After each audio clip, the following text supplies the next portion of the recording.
விளக்குகிறது. வண்ணனையாவில மொழியினுடைய வளர்ச்சி போக்கு சொல்ல கூடாதுன்றது என்ற நியதியும் இல்லை, சொல்லணுன்ற அவசியம் இல்லைன்னா சொல்லக்கூடாது என்ற நியதியும். நன்றி. இந்த கட்டுரையை நான் நிறுத்தத்துக்கு கொஞ்சம் வருத்தமா தான் இருக்குது. வேற வழி இல்ல.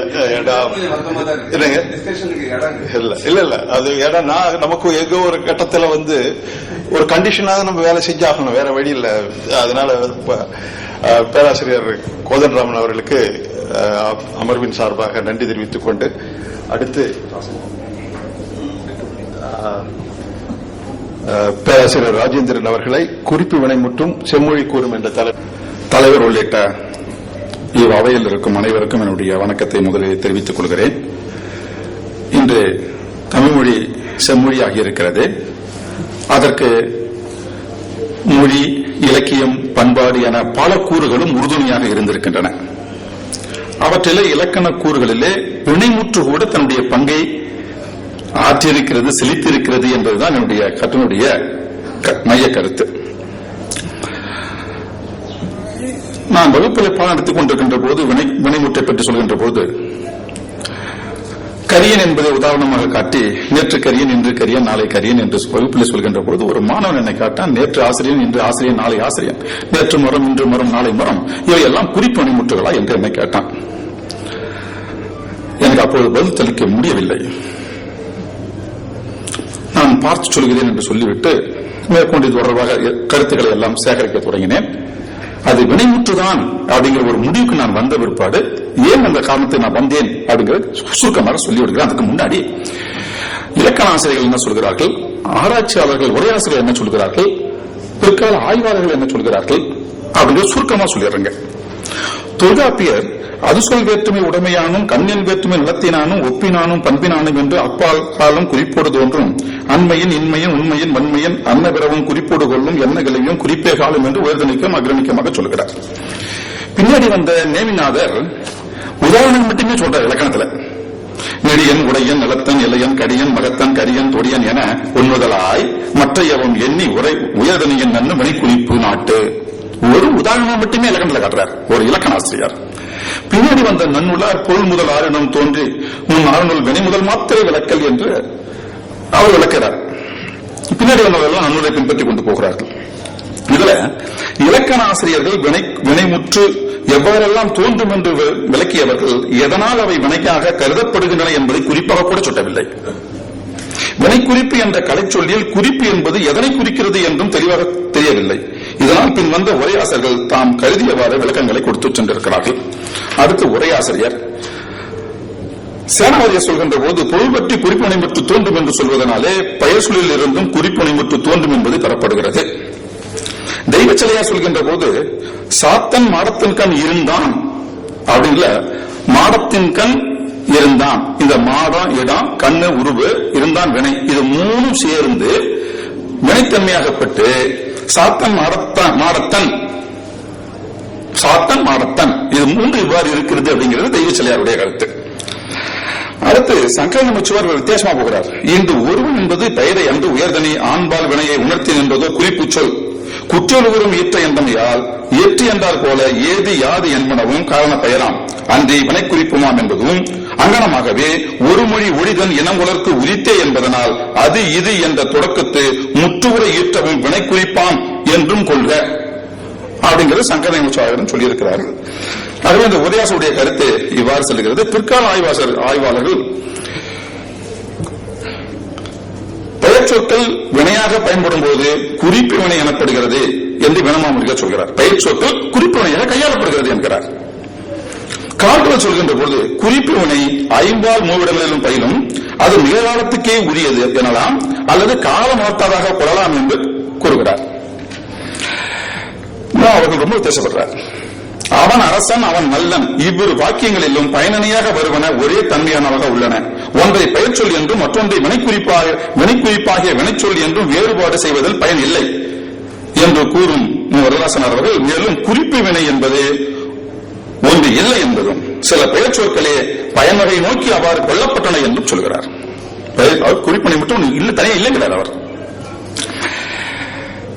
செயலடிப்பையில் வைத்து பார்க்கும்போது இவற்றை கரியன் போன்ற சொற்களை வினைவகைகள் அடக்க முடியாது, பெயரைகள் தான் அடக்க முடியும் என்பது காமாட்சி அவர்கள் சொல்கிறார்கள். அடுத்து வி. சுப்பிரமணியன் ஐயா, அகத்தியலிங்கம், ரமாசன் போன்றவர்கள் எல்லாம் ஆக்கப்பெயரிலிருந்து இது வேறுபட்டு நிற்பதினாலே ஒரு குறிப்பு வினைமுத்து என்ற ஒரு பகுதி வேண்டும் என்று சொல்லுகிறார்கள். ஆக இவர்களை பொறுத்தவரையில் குறிப்பு வினை என்ற ஒன்று இல்லை. குறிப்பு வினையும் ஆக்கப்பெயராய் அடங்கும். குறிப்பு வினை என்றாலும் அதன் செயல்பாடு பெயராக உள்ளது போன்ற பல கருத்துக்கள் இந்த பிற்கால ஆய்வாளத்திலே தோன்றுகிறது. இது ஒரு முன் தொடக்கம் தான் என்னுடைய கட்டுரையில். அடுத்து நான் சொல்ல வர கருத்து, நான் எப்படி இதை ஒரு முடிவுக்கு வந்தேன் என்றால், தெளிவாக தெரிந்த ஒரு பெயர் சொல்லி எடுத்துக்கொண்டேன் முருகன், தெளிவாக தெரிஞ்ச ஒரு வினைச்சொல்லி எடுத்துக்கொண்டேன் பார்த்தான். இப்ப கரியன் என்பது முருகன் போல இருக்கிறதா பார்த்தான் போல இருக்கிறதா என்று ஒப்பிட்டு பார்த்தேன். இப்போ ஒரு சொல்லுல விகுதி பால் காட்டினால் அது வினைச்சொல், பால் காட்டவில்லை என்றால் பெயர்ச்சொல். பெயர்ச்சொற்கள் பால் காட்டாது, வினைச்சொற்கள் பால் காட்டும். முருகன் என்பது அன்பிகிதினாலே அது ஆண்பால் இல்ல. ஆனால் பார்த்தான் என்பதிலே அன்பிகிதி, அது பார்த்தனன் என்பது அன்பிகிதி, அது ஆண்பால். அதனால்தான் பெண்பாலை மாற்ற முடியுது. பார்த்தால், பார்த்தார், பார்த்தது, பார்த்தன. அதுபோல கரியன் என்பதிலையும் அவ்வாறு மாற்ற முடிகிறது. கரியன், கரியல், கரியர், கரிது, கரிய. ஆகவே இந்த விகிதி அடிப்படையில் வினைமுற்று அந்த கரியன் என்பது பார்த்தான் என்பதை போலவே இருப்பதனால இதை நாம் ஒரு வினையாக கொள்ளலாம். அடுத்து இரண்டாவது, பெயர் சொற்கள் இட விகுதிகளை ஏற்காது. முருகன் அப்படிங்கிறது எந்த இட விகுதி ஏற்காது. நான் முருகன், நீ முருகன், அவன் முருகன் என்று சொல்லலாம். அதே போலவே நான் பார்த்தேன், நீ பார்த்தாய், அவன் பார்த்தான் என பெயராயிருந்தால் இட உறுப்புகளை ஏற்குதுங்க. அதே போலவே நான் கரியேன், நீ கரியாய், அவன் கரியான் என இட உறுப்புகளை ஏற்பதனால இங்கு நாம் இதை பார்த்தானை போல பிணையாக இது செயல்படுகிறது என்று நமக்கு தெரிகிறது. அடுத்து எதிர்மறையாதல். பெயர் சொல்லுக்கு எதிர்மறை கிடையாதுங்க, ஆனால் வினைச்சொல்லுக்கு மட்டும்தான் எதிர்மறை உண்டு. பார்த்தான், பார்த்தலன் என்று ஆகிறது.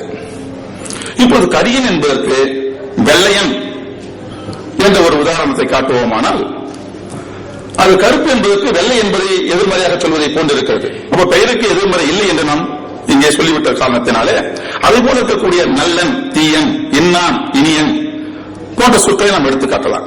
சேவை சண்முகையாவோட முதற்றே உலகு, ஆவோர் அல்லது எகரம் முதலாது போன்றவற்றை எதிர்மறைக்கு எடுத்து காட்டியிருக்கிறார்.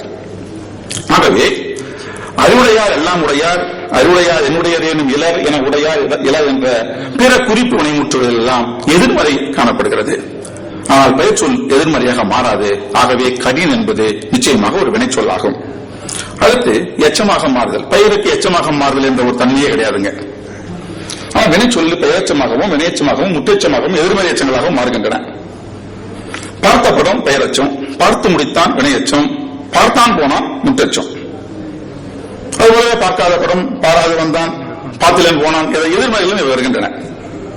அதுபோல கரியன் என்பது கரிய குதிரை, கரியனாய் வந்தான், கரியன் போனான் என எச்சங்களாக அமைவதனால இந்த அடிப்படையிலையும் கரியன் என்பதை நாம் வினைமுற்றாக கருத வேண்டியிருக்கிறது. இது எதிர்மறை பொருளிலும் வருகிறது. நேரம் கருதி நான் சுருக்கி விடுகிறேன். அடுத்து அறுபொருள் தருதல். பெயர் சொல் ஒரு பொருளை மட்டும்தான் சுட்டும். ஆனால் வினைச்சொல்லாக இருந்தால் செய்பவன், கருவி, நிலம், செயல், காலம், செய்பொருள் ஆறும் தருவது வினையே. பார்த்தான் என்பதில் 6 பொருளும் இருக்கிறது என்று நாம் விளக்க வேண்டாம், எழுதியிருக்கேன். ஆனால் கரியன் என்பதிலையும் 6 பொருள் இருக்கிறதா என்றால் சில குறைந்து இருக்கிறது. எப்படி செய்படுபொருள் குன்றிய வினையில இந்த 6ல் ஒரு சிலருக்கு குறைந்து வருகிறதோ, ஆறும் தருவது வினையே என்பதிலே முற்றச்சத்தை எச்சகமையாக்கி சில குறைந்து வரலாம் என்று சொல்கிறார்கள் உரையாசிரியர்கள். அதுபோல இந்த வினை முற்றிலே சில குறைந்து வருகின்றன. கரியன் என்பது அன்பிகிதி செய்பவனை சொல்கிறது. கருவி இல்லை, அவன் இருக்க நிலமாகிறது. கருப்பாக இருத்தல் என்ற செயல் இருக்கிறது. காலம் இல்லை, செய்பொருளும் இல்லை. ஆனா அதே நேரத்தில் நாம முருகன் வெற்றி உடையன், அந்த உடையன் அப்படிங்கிற ஒரு சொல்லி எடுத்துக்கொண்டால் அதுல செய்வன் இருக்கிறான், கருவி இருக்கிறது, வெற்றியை உடையவன்